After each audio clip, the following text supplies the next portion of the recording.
Evening, everybody. Welcome to the Indivisible Twin Cities all-member meeting. And we're going to be recording in a minute, but we just wanted to welcome everybody in. And as you arrive into the chat, why don't you tell us who you are and where you're from, and if you're with an Indivisible chapter other than ours, or if this is a new thing to you, throw it into the chat. We want to know who's here. We are going to keep everybody on mute for this event, but if you have questions, please in the chat put question and then is the sky blue kind of thing in the chat as we go along. We've got some questions already prepared for our representatives, but we will work on them as we go. Got folks from St. Paul. Okay, do you want to start recording? Yes, I can start recording. So we are going to record this meeting, and it's going to go up on our YouTube, along with some of our previous meetings. And thank you all for coming. This meeting is being recorded. Hey everybody, my name is Jennifer O'Brien. I'm one of the organizers with the Indivisible Twin Cities, and welcome to our January all-member meeting. And we have some special guests that we're going to start off right away. Thank you so much for coming. We've got a lot of people putting in the chat where they're from. Cottage Grove, Edina, Crystal. It's from all over the place, well beyond our Indivisible territory. So that's fantastic. We are so happy to see you here, and we are so pleased to have 3 representatives right now. We're waiting for a 4th to join us, but Scott Dibble, who is senator from SD 61, right? And then a representative, we have 3 representatives here. We have Julie Green from Edina, Kelly Herr from St. Paul, and then Steve Elkins will be joining us from Bloomington in a few minutes. But it's great to have such a broad territory represented from our district. And thank you so much for joining us tonight. How's everybody doing? Thumbs up, thumbs up. So for everybody who's in the audience, again, just a reminder that we're going to keep everybody on mute, but put your questions and started with question, and then is the sky blue? Are cats or dogs better? It's dogs, but frame it that way with a question at the beginning. So, and we'll try to work them in. We do have a set of questions that we want to get through, and there's a whole lot going on. So let's just dive in. But first, yeah, Jordan, go ahead. Mindful breath exercise. Oh yes, the mindful breath exercise. Yes, I had suggested a primal scream, but everybody else said no. So since you're on mute, you can do either one. So it's been a lot between what's happening in our state and what's happening on the national level. We've started doing these 3 mindful deep breaths at the beginning of all of our meetings. So if you want to go on mute, we'll just take a minute. I'm going to go on mute.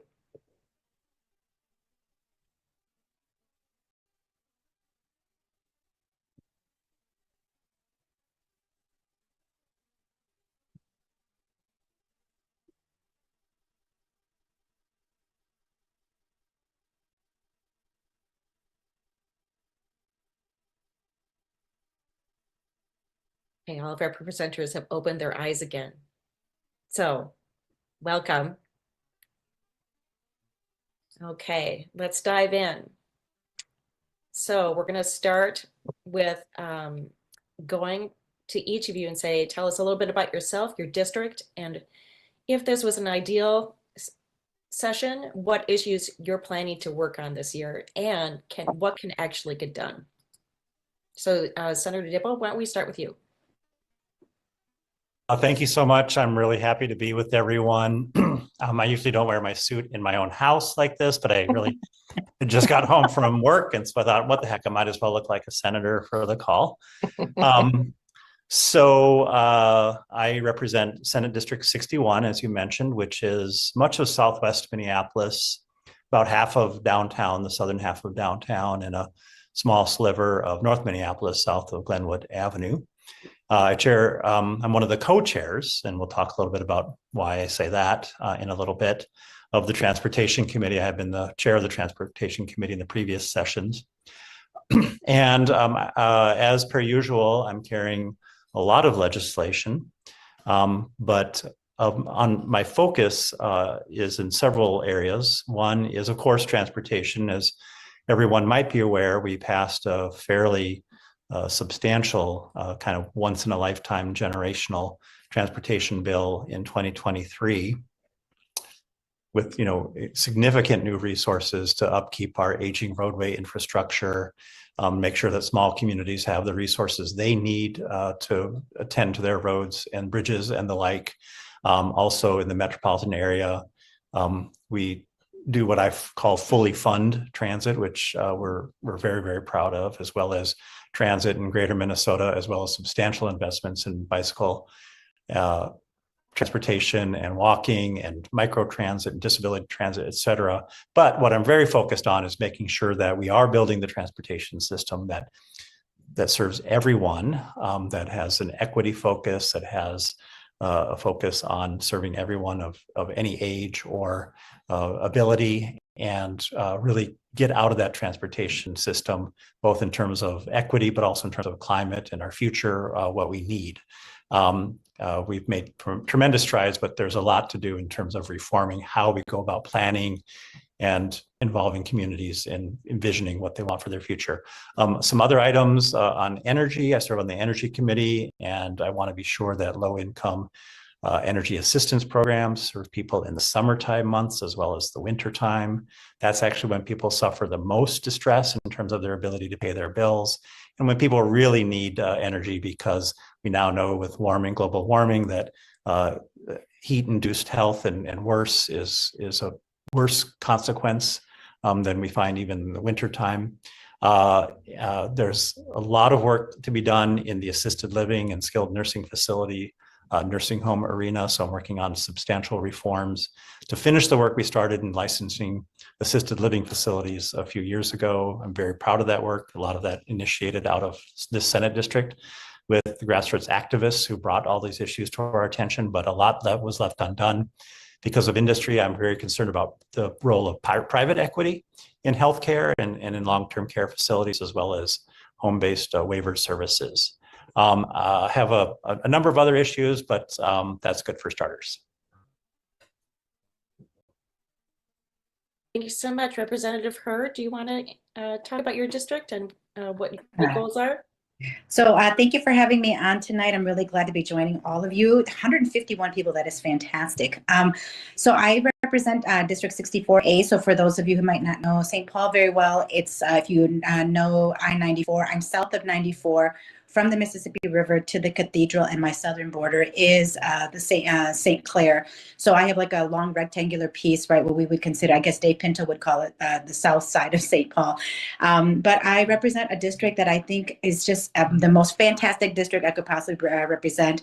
They are people who empower me to not just, they know that we are doing better in our district than most people in other places. So they empower me to really do work to support all of Minnesotans to ensure that we're all doing well. And so I'm not sure how many of you know this, but last year I was the chief author of the Equal Rights Amendment and also the House chair of the Reproductive Freedom Caucus. All of the work that we did to protect trans rights, to protect reproductive rights, abortion care, health care, all of that was priorities of the Reproductive Freedom Caucus. And as you all know, the first bill that we passed was the PRO Act. And so I'm really proud of all of that work. I have turned all of that really important over to Representative Finke. I know that sometimes it's important to pass the mic when the time says, there needs to be someone new to be the face of some of this work, because it is changing. And so the work continues. My priorities, if we had the kind of session that I would have hoped for, I would have continued to work and support that work, the ERA work, the work on reproductive rights and protecting what we did, but also that other issues that are really important to me. I sat in health for 2 years and really looking at our healthcare structure, and like Senator Dibble talked about the privatization of healthcare, but also just really understanding how our system interacts with each other, the cost of prescriptions, cost of healthcare coverage, lack of coverage, just so many things in healthcare that we need to fix. I also have been the author of a gun bill, lost and stolen firearms, which I'm bringing forward, but another gun bill has been presented to me, and I'm having conversations around that. Even if this isn't the ideal situation, I will likely carry a second gun bill. And then continue to work on environmental issues, especially from the justice lens. I think that a lot of times we do our environmental work, we forget to look at who is the most disproportionately impacted. And so I continue to do that work and carry on smaller bills that oftentimes people don't know that I carry. So around, things like microgrid research and around some of the new technology that is coming around irons and magnets, so that we continue to fund new technologies so that we don't have to rely on outside sources like China. And so there's a whole host of other things that I really care about that I work on, but those are just some of the major issues that I continue to move forward and continue to work on. I am the co-chair of commerce this year, so consumer protection remains high on my list, in addition to actually, I'll just leave it there. Consumer protection, really big for me. So we'll let Julie go. Thank you so much. That is a ton. Julie, you're a freshman this year. Tell me what your perspective is and what your goals are for this year. Yeah, thank you so much. Thanks for having me on, and I recognize a lot of friendly faces out there, so it's good to see people. I see Lynn. I see you smiling. Yes. So it's really great to have this meeting tonight. Yes, I'm a freshman. I'm definitely getting my sea legs. Unless you've been hiding under a rock, you know that there's been, a kind of a bit of a rocky start to the session. However, I want to address and just tell you a little bit about me and then things that I'm working on. And I did like the question on what can we still get done this session. And I remain optimistic and hopeful for a lot of good work to still be done. So I represent 50A, which is about 75% of Edina and a couple precincts in Bloomington. If anyone is familiar with Representative Heather Edelson, who held that spot for the past 6 years, it is the same seat in the House. The committees that I am on and where my attention is right now is I'm on both education committees in the House, so education policy and education finance, and then I'm also on transportation. A lot of the work that I am coming into this with is recognizing work that's already been started and how do I pick up where we have started things and move them along. In terms of transportation, what Senator Dibble talked about, a big transportation bill came across in 2023, and how are we making sure that that work is honored and is going in the direction that was intended. I support all of that work. And so being on transportation, looking at one of the things I'm working on is, some small businesses are impacted when you've got road construction that would be unfortunately delayed to a longer time frame. So supporting small businesses and some unintended consequences of some construction work. So that is something I'm working on with several of other representatives right now for transportation. And then in education, I was on the Edina School Board for 4 years. And before that, worked on a lot of levy and referendum campaigning to make sure our district and other districts get the funding that they need. Some of the areas that I am working on and working on drafting bills are supporting more mental health support within our school systems for students, and then how do we continue supporting teachers and continuing our pipeline of teachers coming into our system. Another piece is safety at our schools. That is another piece that, the safety concerns and the expectations of communities and what we need to do to keep our students safe continues to rise. And so that's something that's really near and dear to me. One of the things I'm looking at too is currently, anyone can have a firearm in their car in any parking lot. So if we have students that are competing in a high school event at a hockey arena, right now there are no protections to protect that parking lot area and have it free from firearms. And so that's something I'm looking into how do we correct that to keep kind of firearms and our students as separate as we possibly can. So those are just some things I'm working on and starting to, and I'm just excited to be here. And I am hopeful that once the dust settles a bit, I am again optimistic that we'll be able to cross the aisle and get a lot of really good things done.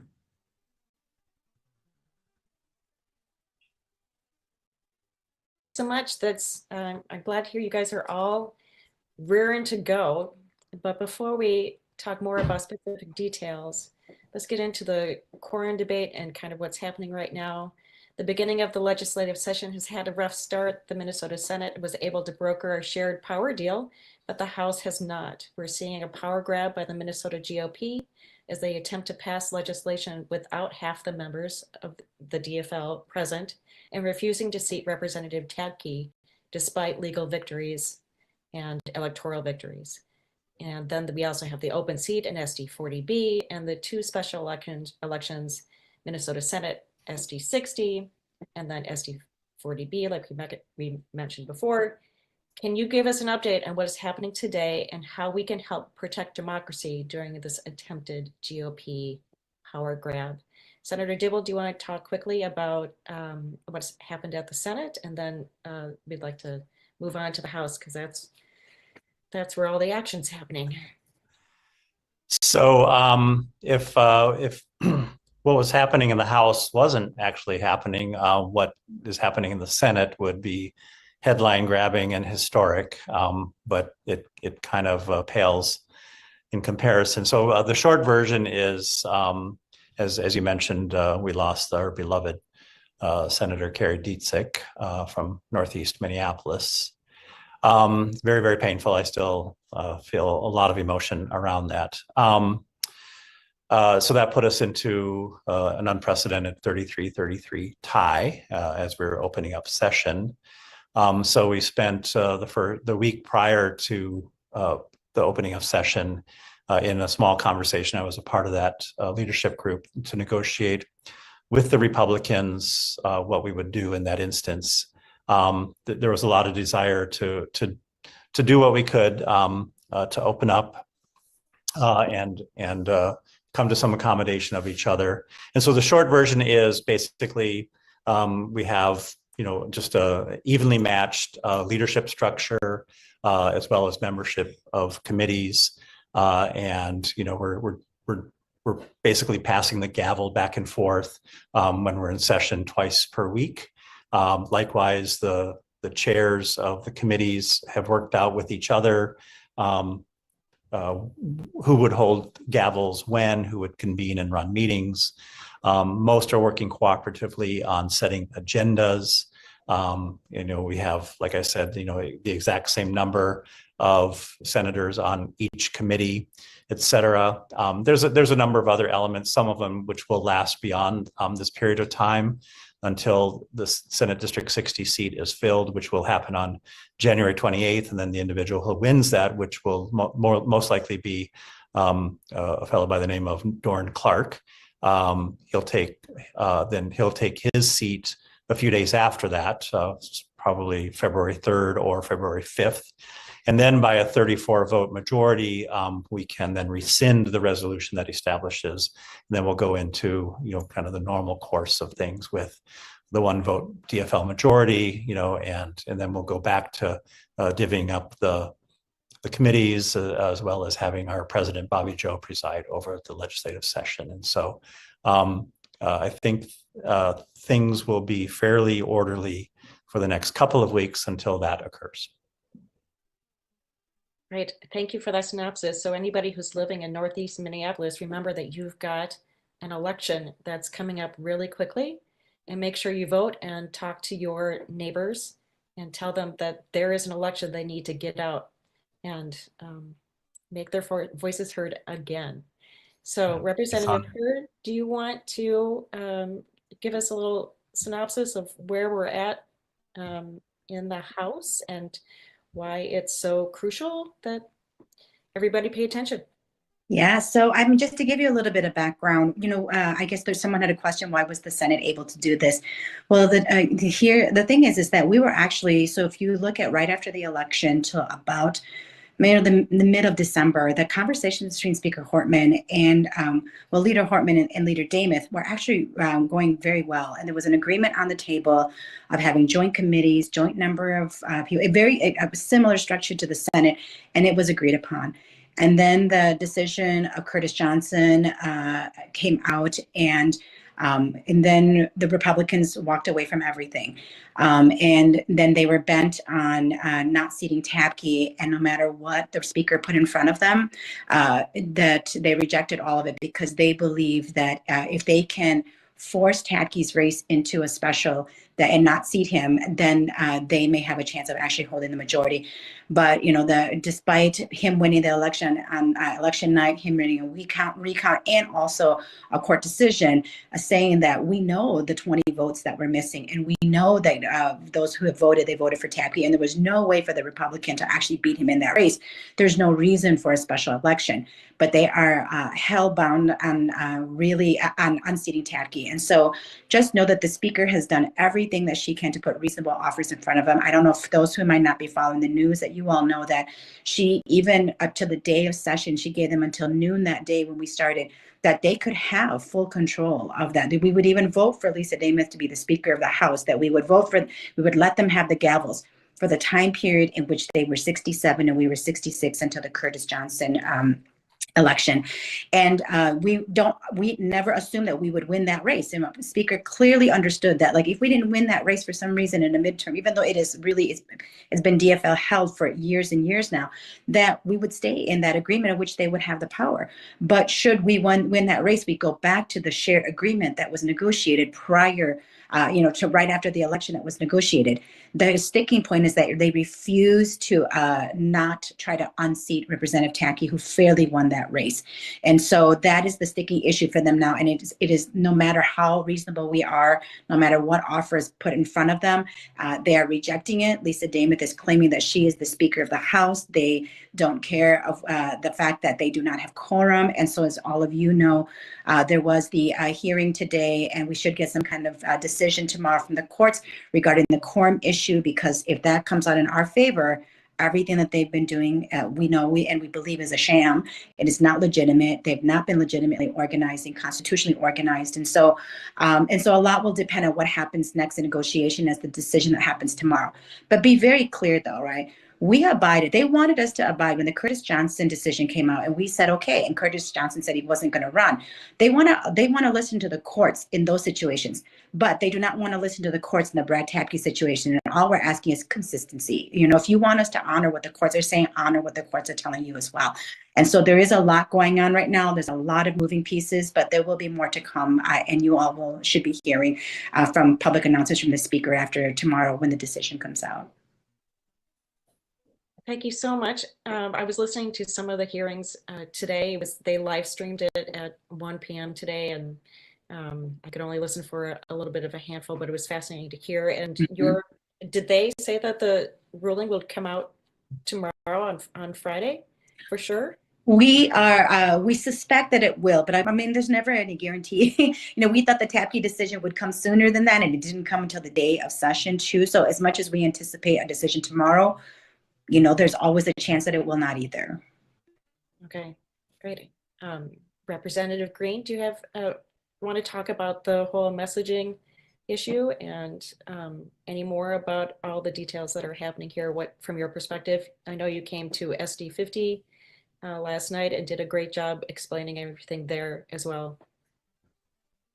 I mean, I echo Representative Her and how she explained. I think it was very succinct. I think there's a couple details that I think are also important to think about. Is one, with this power grab, the governor or the Senate have not recognized the House as being organized. And so when we talk about what's going on there, because if you turn on House TV, it looks like business as usual, and that's actually not what's going on. And so I think that's just a good thing to remember, especially if you're having conversations with other neighbors to talk about what's going on. And the other piece too, I think, is as a freshman, as a freshman coming in, I don't know anything different. Obviously, this is very unusual, but I am very proud to have a voice in this and to stand up and say, you know what, this is actually democracy we're standing up for, as clear as day. And um, I was talking to a constituent, I've had a lot of people across the aisle. I talked to the Senate District GOP chair yesterday on the phone for quite a while. And I said, the DFL had the trifecta for 4 years, and not once was there a conversation to unseat a duly elected member of the Republican Party. It would not, it didn't, there was not even a discussion.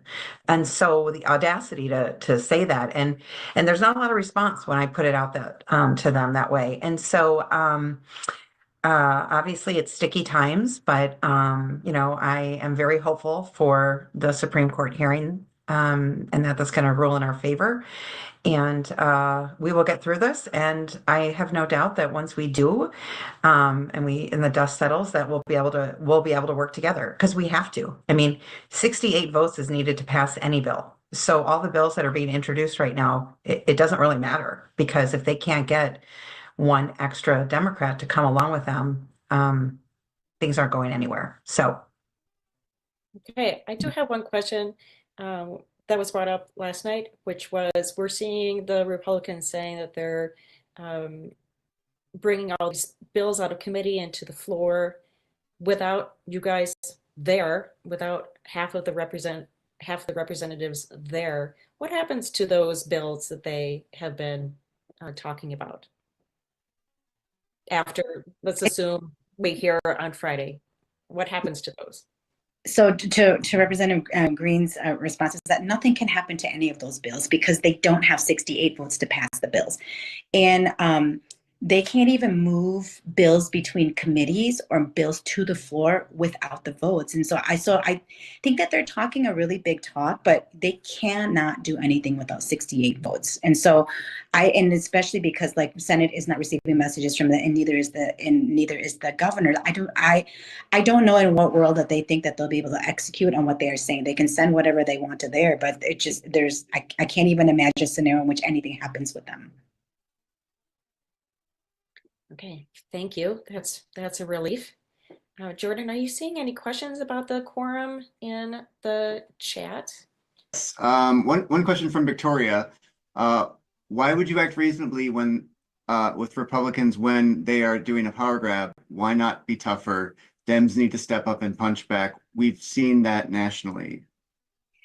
Yeah, so I would say that I think this is a really tough punching back for us to boycott this. So that is the most drastic stand we could have taken. I would also say that we are also, and maybe this is the perpetual problems with Democrats, or it's like we are reasonable and logical. We also understand that we cannot pass anything without a Republican to vote with us either, which means that we are responsible for ensuring that our executive branch is Democrat. Our Senate right now is majority Democrat, is held by Democrats. So if we fail to pass a budget and pass budgets for the departments, it will look bad for Democrats. And so we also understand that, like, this is a fight now, but I think as the speaker has made it really clear, if we can at least come to an agreement with them on how to jointly share power right now, that means that then being able to pass those budgets later is a greater chance for us. So that's why it is so important for us to still work with them on a power sharing agreement, because without another Republican voting with us, we as Democrats cannot pass any bills off the House floor either. Good. And kind of along these lines of, the delay, Karen asked, is the DFL coming up against deadlines for introducing bills and scheduling hearings? Does that entire timeline get pushed back if the session starts late, and how? Yeah. Well, lucky for us, our Senate colleagues are continuing to work on that side, and they're able to have legitimate hearings. And so I think that we'll be okay. The first few weeks of session is always really informational. I think if anybody really follows sessions closely, we don't really generally start to really hear bills until probably the, February, mid-February, and then we don't even get targets until the end of February. So until you really know what your targets are, you don't even know what you can pass. And so we haven't pushed anything back. I think as the co-chair of commerce, what I've been doing is ensuring that our DFL members are getting all of the informational that they would have gotten in committee hearings. They're getting it outside of it. So like I've been scheduling tours for understanding how insurance is impacting people, whether it's healthcare, whether it is auto and property. We're meeting with the BCA and with the Department of Commerce to understand like what's happening around the fraud. So like there's a lot of things that we are doing. So just because you're hearing people say that we're not showing for work, we are working so hard every day. All of our members are out in community. They're meeting with groups. They're getting all of the things they would be meeting for people with in their offices. They're just meeting them where they are. And so we are doing all of this work to lay the groundwork so that when we are back, we can all just hit the ground running and start hearing bills instead of those weeks of hearing informationals. Add one thing. I want to echo what Representative Hurd said. Even as a freshman, I've got bills that are already getting jacketed because I've gone out to constituents and stakeholders and talked about different things, and so things are still moving. And I've gotten a lot of information on the committees that I'm on, and we did a lot of training. Even even though people think we're just in session, I can tell you, even coming in after I got elected, the amount of work that was going on in November and December was incredible. The other piece that kind of like how can Democrats hit back, that comment that was made, I will say the caucus is unbelievably strong, and I think that is a big statement for what we're taking a stand in. And I think that Republicans may want to kind of, at least at the beginning when this was happening, like there's no way that everyone would not show up for and deny quorum. There's no way they would ever do that. And that's exactly what we did. And so I think that sends a really strong message. And so I just wanted to point that out. Thank you so much. No, go ahead. Oh, can I just add to what Representative Green said is that, I saw some of the chats and asking like what people can do. There are some of our members, like I'm in a really safe seat. When somebody sends me a mean, email telling me that I'm not doing my job, like I have 10 other people who said, keep standing strong, do not show up until you're in agreement. But people like Representative Tapke and people like Representative Wolgamon and Norris and Stevenson, like they're getting hit hard. They're having tons of mail and digital ads and all kinds of, as if we're still in campaign season, really hitting them hard. I mean, Representative Wolgamon, if you read in St. Cloud Times, his county issued a resolution to tell him to get back to work and like to represent them. And they said that they weren't being partisan, but that was brought to them by a GOP, right? Like these are the individuals who really need to hear from everyone saying, please keep standing strong. We have you. And like, we will need help. Like I know I'm thinking 2 years out now already about when elections are coming up. Like there will be consequences to us fighting for Minnesotans and ensuring that like we don't let them have the majority, because they will repeal everything we've done on trans rights and on reproductive rights, and they will repeal getting rid of being able to cover MA to cover undocumented individuals. Like that is their goal. If you look at the bills that they've introduced, they have introduced the ugliest, most terrible things already, and we're just at the beginning of session. So really organize now and help these representatives in vulnerable districts so that they are also hearing that like you're standing with them, because they're not hearing as much from their district. They're getting as much ugly and very little, positive. So that would be something that'd be really helpful for us. All right, we could talk about this all night, but we've got another really big issue that's affecting a lot of our neighbors in Minnesota and across the state, and that is immigration.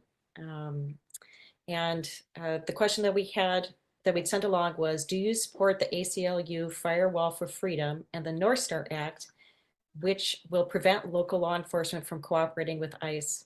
What else are you planning to do to protect immigrant neighbors from the Trump mass deportations, which, the news yesterday, we already had ICE going into communities across the state.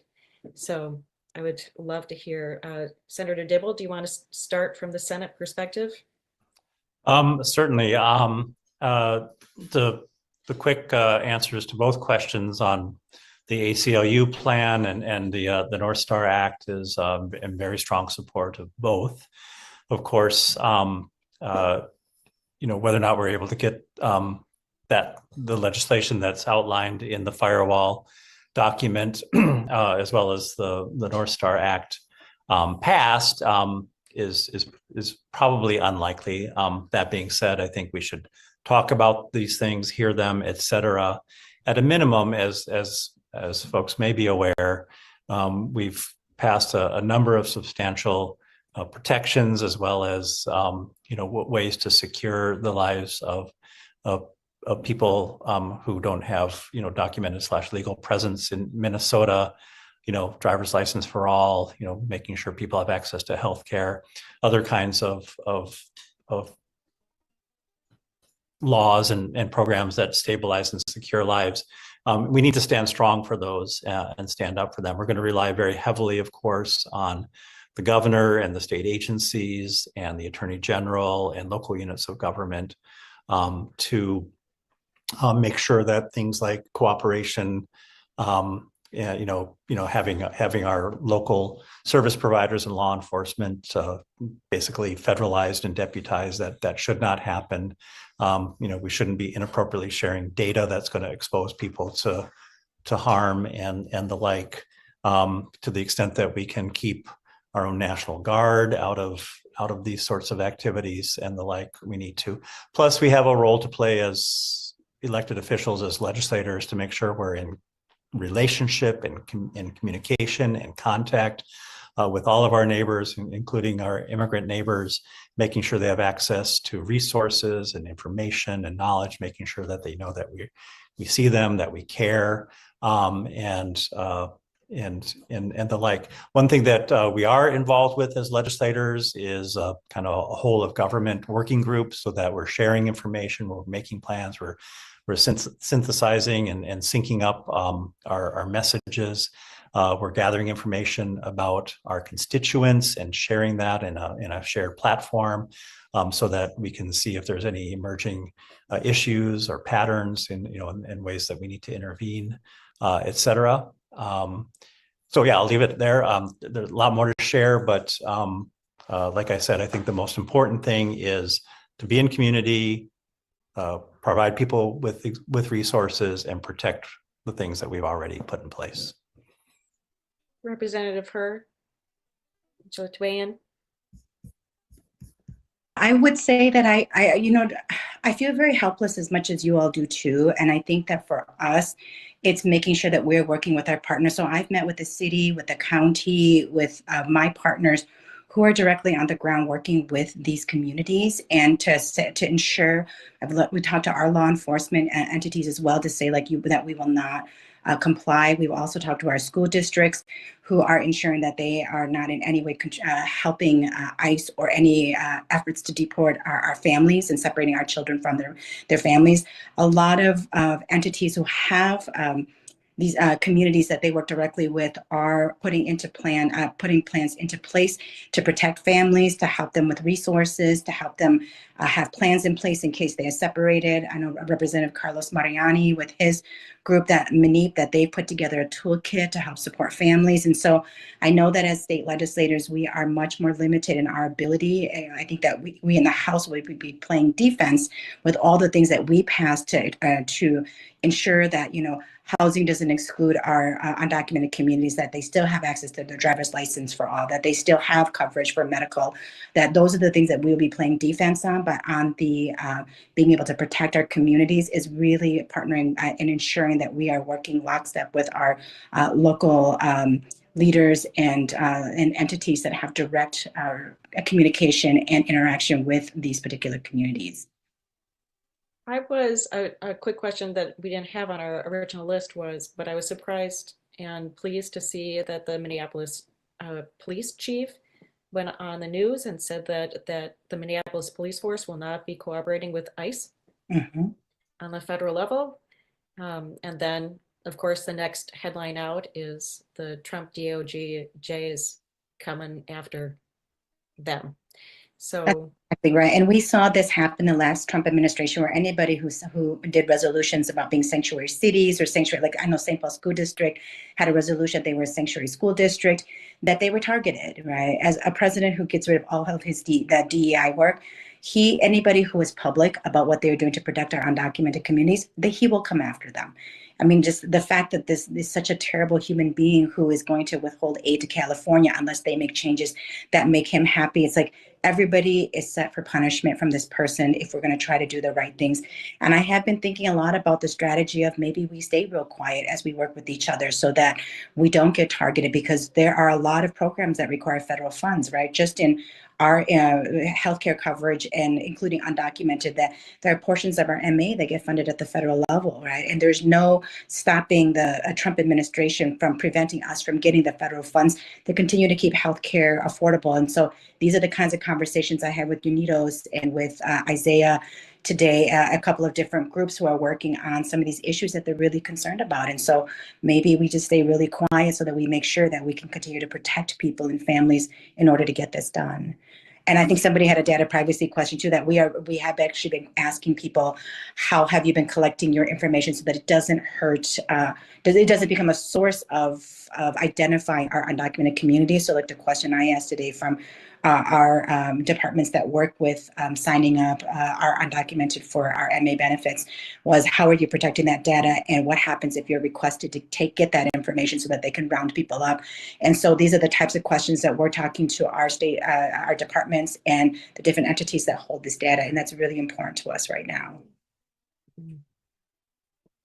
Representative Green, do you want to add in to this? The only thing I'll add is, I think that working with our partners is essential. I think our public school system is the heart of a lot of that. So sharing, I was in contact with all the superintendents today, sharing information and resources so that they know they have what they need to help protect families or students if they as things ripple out. I also think our partnership with with Congress. So our two senators, I've been in contact with Senator Klobuchar's office on a couple constituents that have reached out to me, and just making sure that there's a lot of communication. And I agree with Representative Herr about kind of keeping things, just doing the good work and trying to protect, and not being loud about it.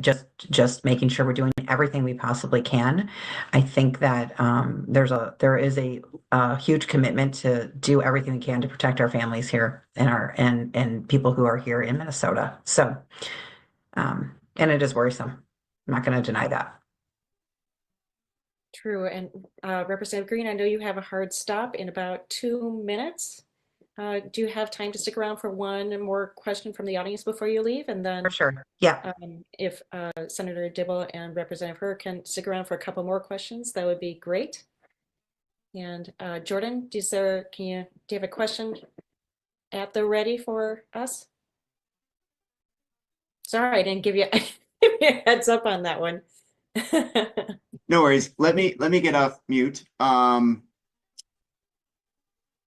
guess there's so many things to ask about. Karen asks, can we depend on DFL to push back strongly on access to healthcare, education, and driver's license for all, including asylees, refugees, undocumented workers, etc., data privacy, etc. So it's kind of a continuation of this. Yeah. Standing strong. Standing strong. And yeah, how to stand. Yeah, make sure we stand strong. Mm-hmm. Who wants to take that one first? Representative Green, do you want to kick us off if you've got to jump off?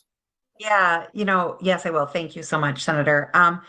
Yeah, I mean, I think that's part of, at least in the House, why we are denying quorum, so that, there's not an illegal power grab. And, some of the bills that are being introduced do push back on some things. I think part of what, as I'm learning more, is what we need to hold on to things and not go backwards. And I think that's also a realistic goal as to what we need to do here in the next throughout the term of this new administration. One of the things I saw on here, and I know you didn't ask me this question, but I just wanted to address it as like someone said, I'm lost. We're 2 days in, and I need to do something. Like what can we do? Continue meeting with this group and talking and getting engaged and involved and asking your representatives, what can I do to help? What representative needs help? What district? Go out and door knock for our senator who's going to be on the ballot. Go out and door knock for the 40B election. That is really empowering. And I think making sure that we stay connected is going to be a really important thing. So That's great. We have at the end, we're going to be sharing all of our calls to action and our action hours and our upcoming rally on Monday. So we're going to stay busy for sure. well, thank you guys so much for having me. I'm so sorry that I have to bug off. I have an 8 o'clock that I have to get to. So Thank you so much. stay strong, everyone. We got this. You too. Wanted to add real quickly a quick response. I think Representative Green said everything. I just wanted to, say it's not going to be easy. I mean, when you say the DFL, we're a lot of members and we're very diverse. We have very, very different perspectives and they're very different circumstances, very, very different districts. And to the point that Representative Herr made earlier, the kind of bullying tactics, the blackmail gun to your head tactics that we're going to have to withstand and the pressures are going to be gigantic to step away from transgender young people or step away from our immigrant community or, do a number of things. A lot of political threats, but also a lot of just financial. I mean, just, threats to withdraw tens, if not hundreds of millions of dollars from the state of Minnesota that come from the federal government. And, we're having this discussion in my caucus, and I'm telling my caucus as we look at, financial forecasts into the out years, that, with the looming potentially $5 billion deficit in the biennium after the next biennium, that might even be worse because of what we might expect from the federal government. And I would hope that we could figure out a way to look to ourselves internally in the state of Minnesota and not knuckle under and give into a lot of that stuff. That is going to take a lot of political support from Indivisible, everyone on this call, and a lot of people, because it's going to be hard. Right. It's 7:48. Representative Herr, do you want to be the last word before we kind of take care of business? And then take a couple questions from the crowd too, Jordan, just I'm giving a heads up. I'll just say really quickly that I thought about like, what can we do? And I wanted to share with all of you that, I carried the bill to increase the pediatric mental health beds at Children's. And when I asked them, like, are we seeing an increase of like, specifically like families coming from other states for like gender affirming care. And they said they've seen huge increases. When I visited Planned Parenthood and I asked them about like the number of people coming to increase of people coming to our state to have abortion care. And they said it's 100% increase from what they were doing before. If you're thinking about what you can do because you have all this angst and you don't know what to do, our partners and our friends who have been working really hard to live out the bills and the laws that we passed, they really need everybody's help to show up where they need volunteers, or they need people to maybe provide resources or just spaces for people to talk about these issues and share how they can be supportive. Like, I think reach out to these organizations. We really need your help. Like, Minnesota really is a safe haven for so many people right now. And we're going to need to continue to figure out how we can stick together, because more and more people will come here with what Trump is doing across the country. People are going to be trying to come here. And so we're going to try to hold the House and try to ensure that the Republicans don't grab power. They did not earn, and the Minnesotans did not give them. But as much as we are holding this, we need you to all be out there helping all of our partners who are deep in this work to try to provide all of the services we are providing, so that people can continue to be protected and to be safe and to get what their families need in order to thrive. So That's really the last word I have for all of you. And I'm so thankful to have partners like you in this work. I'm so thankful that we get to be in this together and know that when you are all struggling and feeling like, it's really tough, know that we are there with you and we are thinking about you every single day, which is why we continue to hold strong in the house here. Thank you so much. Jordan, do you have a question that's ready to go? I think there was a great one about it's been talked about of in particular how do we, and now so many questions are coming in that's gone away from my view, but in particular, how do we show support? So it's calls and emails to you guys telling you guys what we support, right? That's a big thing. Like, you are keeping track of how many people are calling you and sending you postcards or emails on issues because you want to know how we feel about things. Yes? Or do you want to talk more about that? There is no substitute for constituent and citizen engagement. There's none.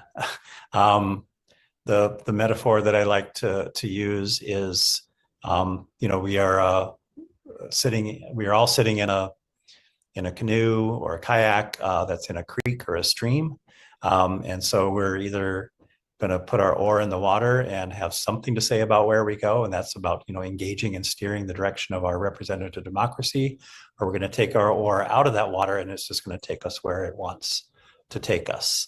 Silence is a form of communication. When you're not engaging with your elected officials, your representatives, you're communicating something to them, and it's probably not what you want to be communicating to them. And that is, what they're doing is just fine. You don't disagree. Everything's just hunky dory. And I have no opinions, and I don't want you to hear my stories or hear my values or hear my expectations. And it also strengthens our hand vis-a-vis our colleagues. It gives us the stories we need to bring to the debate. We talk a lot about numbers and policy and, it's abstract ideas in legislature. We need stories and we need relationships with our constituent. There is no substitute. I also wanted to just drop one other thought. I started typing it, but I'll just articulate it. And another very important thing to do is support the community-based organizations that are working directly and closely with the vulnerable and marginalized communities, whether that's reproductive freedom, Planned Parenthood and the like. Folks are coming here from all over the country to get mifepristone and abortion care, whether that's Family Tree Clinic or organizations that serve the LGBTQ community out front, or whether that's Unidos or the Immigrant Law Center, a number of organizations that are working with our immigrant communities. Support them with your time, your money, any way to support those organizations, because we're going to be very, very reliant on them. That is great advice. And it's now 7:53. And Jordan, do you want to talk about the call to action that we had planned for this evening? We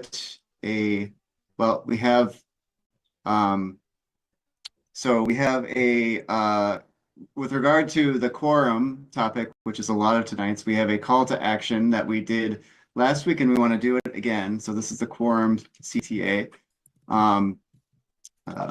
Oops, give me 1 second.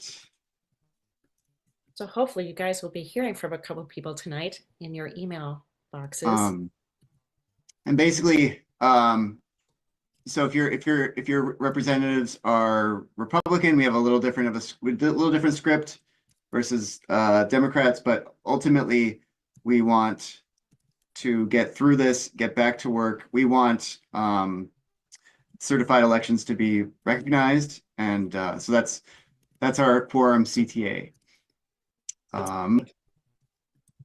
And Representative Hur and Senator Dibble, I think you both shared that you have a hard stop. So if you want to hang out for that, that's great. If you need to hop off, that's good too, because we just have 6 minutes left and it's really going to be about upcoming events. So thank you so much. We really appreciate all of your time tonight, and I'm pretty sure you'll be hearing from more constituents going forward. This is fantastic. Thank you so much. Thank you. I put a little note about how to get in touch with us. Do it the old fashioned way. Meet us, talk to us, send us emails, send us letters. Thanks. Appreciate the Thank you. opportunity. Great. Thank you so much. Have a great night.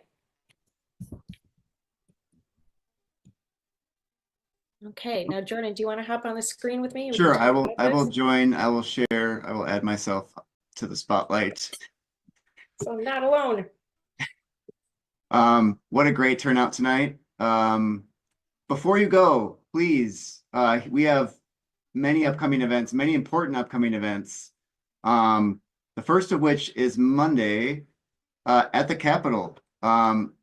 So we want to, so that there are meetings and in session, and so the Republicans are showing up as if it's just business as usual, and we want to say these are sham sessions. Do not, recognize the tab key 54 election, and let's get back to work. Recognize these elections, and so we can all get back to work. So details on the Mobilize here. In the chat, check the chat for the link for that event. And this is part of a week-long or a 2-week effort by a whole number of organizations that we partner with, including Pro-Choice Minnesota, and Aliveness Project. Each group is Indivisible kind West of, Metro. yep.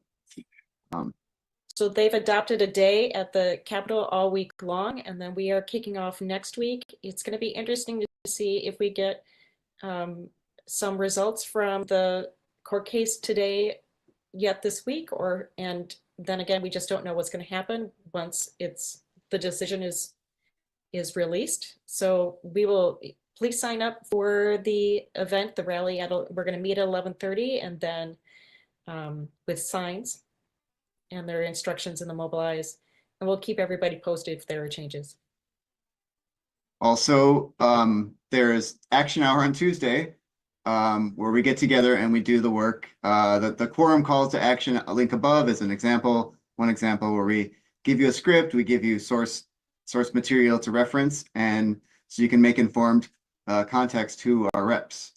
And then following Sunday, is Eden still on? I'm gonna ask him to. Jordan. Hey, welcome, Eden. I'm gonna add you to the spotlight. Oh, cool. And then, so Eden Schwartz is going to talk a little bit about legislative advocacy. And Yeah, hi all. So yeah, Eden Schwartz. I am a new member with ITC. I'm helping to organize an event coming up on February 9th, I believe 1 o'clock. So we planned on February 9th. Around legislative advocacy. Somebody just asked, are we going to meet with our reps? We're going to meet with our reps. So this event, there's kind of two parts to it. One is going to be a training, and we're bringing in some big guns to help with training who have experience in this area around meeting with your local representatives. That might be House reps like we met with today, but we're talking about getting, small groups of people into your representative's office in person to kind of speak your mind with them. So half will be training on that. The other half is a bit of a working meeting. So I actually want to get people like hands-on doing the prep work for meeting with representatives. So that includes like researching the policy areas, figuring out who's on what committees, what are recent votes. It includes figuring out what other organizations are around working on this stuff. Like I mentioned, the ACLU, but what are their kind of asks that they might want us to bring to our representatives?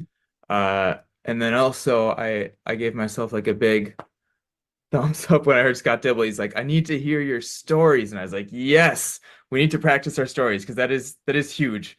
And that is some amount of self-reflection of like, why do you care about this issue? What does it mean to you? Is it, maybe that's part of your personal experience with the issue. Maybe it is, some values that you want to articulate. So half training, half working meeting. Our representatives need to hear from us. They just told us that. So let's do it. This event, again, is on February 9th.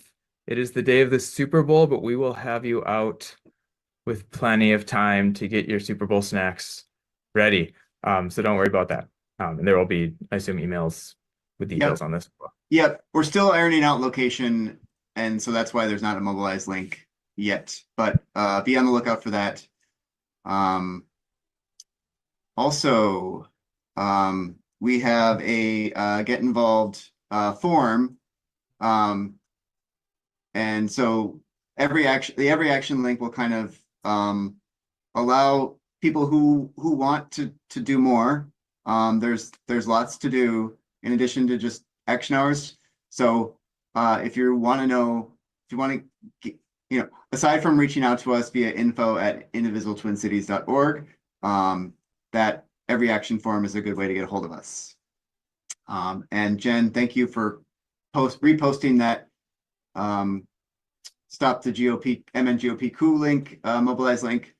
That is Monday's event list. What else? Just jump in for a sec. Please. This is Rebecca.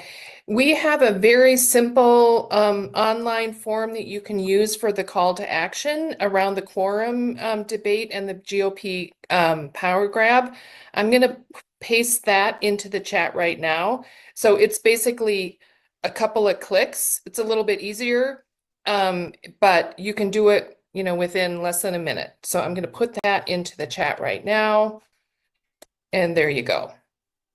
And it's like an automated, almost like an automated process for you to notify your state rep. You don't have to look up their name or anything like that. Pretty slick. We're getting better with our technology. There. Okay, you guys, it is 8:01. And that is our cutoff time for the event. Thank you so much for joining us online today. We're going to have in-person, as you heard, we're going to have some in-person events coming up soon and more online action hours because no one wants to go out in the cold. And we're so grateful that you have come and, action is the antidote to anxiety is what we tell ourselves every single day. So we're happy to have you with us and we really appreciate your time tonight. Thank you so much. Last words from Jordan or Rebecca. Thanks all. Good night. If anybody wants to hang out and chat, we'll be on for a bit. ITC core members, please stick around for a little bit. And that too. Have a good night, everybody.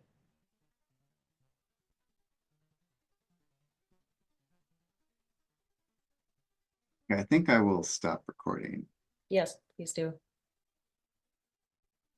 The recording has stopped. Joanna, thanks for the reassurance. It's all we got. It's all we got.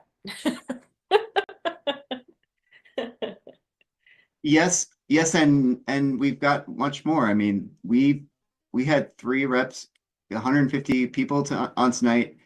And granted, we did not have enough time to get to all the questions, but like they hear us, and we had like 5 reps wanting to be here. So like we can get work done, this group. Actually, I had 60 people at our peak. 160? Yeah. 160. Wow. Yeah, that's great. I thought it was they did a really nice job of Oh, you Bring- know what? Hold on, Rebecca. There's a question about whether we can get this later, a copy of all the information shared tonight. We're gonna download the chat, and then we are also gonna be posting this video on our YouTube channel, and we'll be sending out a follow-up email. So if everybody's waiting for that information, that is part of the plan. I'll see if I Sorry, can, Rebecca. when I post the YouTube, try to post some sort of chat details in there too. So if we do a follow-up email, we can include the link to the YouTube and also the links to the events and the call to action too. Yep. Yeah. I think they just did such a nice job of bringing us up to speed. It was really helpful. I think too, to understand a little bit of the strategy on both sides, really, the whys of all of this. Not that we can't read it, but I thought it was helpful to hear them kind of give us the inside perspective. So Linda has a question. I'm going to ask her to unmute. Go ahead, Linda. I actually, someone was asking about 40B, which Yes. I am in. It's part of Roseville. It's John Marty's district. Mhm. And we're the ones that Curtis Johnson was deemed not a resident of our district. You probably know all of this. But someone was saying it's hard to know what's happening. David Gottfried is an incredible person. He is staying on top of this whole thing that's happening, because we were supposed to actually vote on the 28th, and now it's probably going to be March 5th.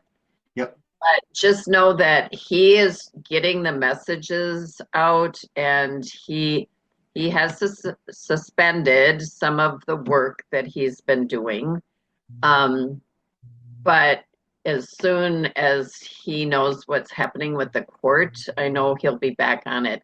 And I just have to say, I just texted him last night. I said, seriously, I get a postcard every day with your face on it. Wow. So Yeah. he's working really, really hard, and there are a lot of signs up. I don't see too many for Wickstrom. And Curtis did win by 30%. Not that that's something that David is relying on at all. But I have to say he's a very dynamic candidate, and I know he's doing whatever he can to get in office. Yeah, they're doing I'm not sure if it's still happening, but before the whole delay in the election date, they were doing phone banks almost every night, and then door knocks every single weekend. I went out on one and with another Indivisible member, and here's the benefit of door knocking in January. People are not expecting you, and so they open the doors. Right. They think They you're think you have, in they think you have distress. a package for him. No, I'm very, very impressed. We had one of the first parties to introduce him when he called us. Because we used to be in Kali's district. We've moved to Roseville. And I'm really, really impressed with him. He knows a lot about policy, worked at a law firm, and he's not going to let anything slip. It is hard, though, to get that message out. I agree. Posting our video from the Meet the Candidate with David Gottfried from 9 days ago in our chat. So yes, he is a dynamic speaker, and it was really great to have him with us a little bit ago. Yeah, and as once things pick up again and they start door knocking or phone banking, as Kali said, that's one way that we can really help He's here. to make sure we hold that seat. And also, as Jen said, action is the antidote to anxiety. We say that all the time, so I'm saying it for the second time tonight. We should put that on a shirt. That's great. We should. We should definitely. They get our mantra. Yeah. Yeah. Yeah. Who else has comments, questions? My name's Kay Peters. I've been on a couple of these meetings now with Twin Cities, but I'm also sitting in on a lot of the meetings with the national, like they're doing one every Thursday at 2 o'clock our time. And one of the things they said to check with, and since I'm so new, I have no idea, but is to make sure that we have a state lead who's sort of facilitating between the different chapters. Also do we have that? I just wanted to check. We do. We do. Scott, who was on he was on and now he's off, but Scott Ekus is our guy. What's it like national field coordinator? Is that his Midwest. Something, Yeah. Midwest something field like coordinator? that. Yeah. And he really does a good job of keeping us connected to national and other states. And also keeping the all the various Indivisible chapters connected. We have been in communication with all of the big chapters like MNO3 and Indivisible West Metro. It used to be Plymouth, Think and River Valley. St. Peter. All the leaders do get together on a Zoom once a month and talk. And then if we have large events, we partner together as well and do either statewide Zoom events like this with special speakers, or we try to link up for in-person rallies and just get the word out that way. So it's a pretty incredible and strong network of volunteers. And I Good. think too, Kay, oh yeah, just one thing for me that is so different between this moment that we're in right now and where we were in 2017 or 2016 when Trump was elected the first time, and in early 2017 where so many of us were just like literally floundering, trying to figure out what to do and how we were going to push back. For me, one of the big differences is that I'm part of Indivisible, and it's a movement that started in 2016 and 2017, but it's built over time. And they have proven to have sustaining power, and it's a movement that is been around now for 8 years and is not really going anywhere. And so as activists, we are part of a bigger movement. We're just not a bunch of individuals kind of floundering around trying to figure out what to do. Yeah, I really that's appreciate that, because I had done some checking, and that's why I've decided to sort of put my energies here, both locally and with the national. Yeah. I used to work for a US senator. I'm a retired school teacher, and I was a print journalist at the Washington Post and the Baltimore Sun for 14 years. So Wow. have some experience, and if there's anything I can do beyond just action hours or something, I would like to We'll call you. Yes. Okay. Can you put Can I your send you my contact information? Yeah, please do. Okay. All right. You can put it in the chat, or you can also email us at info@indivisibletwincities.org. That's pretty easy to remember. info@indivisibletwincities.org. Thank And you. I just put it in the chat. Yeah. And just remind us, because we're not sure who's going to be checking that email first. Are you from the Twin Cities, or are you from someplace else? Oh, you're on mute. Unmute. Still on mute. Jordan, can you unmute her? There. Okay. There. I grew up in the Washington, D.C. area, and we moved here in '89. So I've lived here longer than anywhere else in my adult life. And where are you? St. Paul. Okay. Oh, okay. Ellie here is my Oh, representative. yeah, sorry, you said that. Oh, Yeah. yeah. She's We really need communication people. Yeah. Oh, yeah, totally. Yeah, so I'll be happy to help in any way I can, and I will email you my contact info. Okay, Great. thank you. Awesome. Thank you, Kate. Who else has questions? Who else has skills? Oh, even better. I do have questions about our upcoming rally that I would like to talk to the core team about before we Yeah. need to leave. So if there aren't any other questions from attendees, it would be, thank you so much for joining us. Thank you so much. We'll see you at the next event. Please come on Monday, so I'm not the only one. That's Monday. You're at least one of two at the moment. That's right, Jordan and I. So yeah, Jordan and I are going to be there. So watch. I'm going to be there. Are you going to be Great. there? Great. Yeah. Awesome. Oh, Great. good. Okay. How do we? I'm gonna put folks in the meeting room or the waiting room, and then let them sign off. Okay.